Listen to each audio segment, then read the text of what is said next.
जज साहब को चाहे पता हो या ना पता हो, लेकिन आपको पता होना चाहिए कि वनुआतु एक कंट्री है। तो सुप्रीम कोर्ट के अंदर एक बेल पिटिशन आई थी जिसमें डिफेंडेंट ने कहा कि मैं वनुआतु का सिटीजन हूं, तो उसके रिस्पांस में कोर्ट के जजेस ने यह कहा कि वनुआतु तो कोई कंट्री ही नहीं है। लेकिन आपको पता होना चाहिए एज यूपीएससी एस्पिरेंट्स कि वनुआतु एक कंट्री है। तो ज्योग्राफिकली उसकी लोकेशन समझते हैं। सबसे पहले आप ऑस्ट्रेलिया देखें, तो ऑस्ट्रेलिया यहां पे है, ऑस्ट्रेलिया यहां पे है, ट्रॉपिक ऑफ कैप्रिकॉर्न यहां से गुजर रही है और इसके ऊपर इक्वेटर है। अब इस पर्टिकुलर रीजन को आप दो पार्ट में डिवाइड कर दिए। इक्वेटर के ऊपर वाले पार्ट को नॉर्थ पैसिफिक ओशन माने और यहां को साउथ पैसिफिक ओशन माने।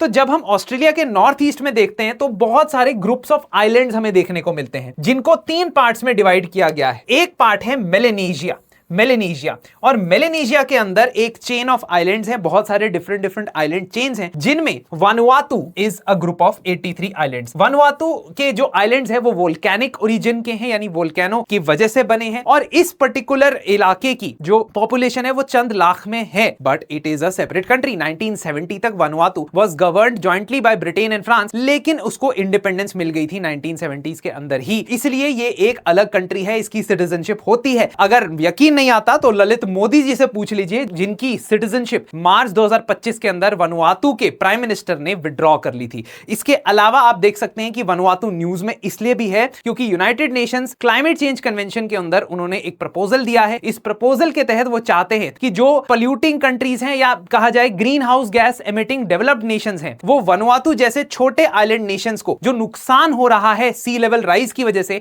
क्लाइमेट चेंज की वजह से, उसको भरपाई करे, मॉनेटरी भरपाई करे। लेकिन ट्रंप नहीं चाहते कि ऐसा कोई प्रपोजल पास हो। अगर आप करंट अफेयर्स को प्रीलिम्स स्पेसिफिक और प्रीलिम्स ओरिएंटेड तरीके से पढ़ना चाहते हैं तो हमारे एपिक कोर्स के अंदर आप जरूर आ सकते हैं। वेबसाइट विजिट कीजिएगा।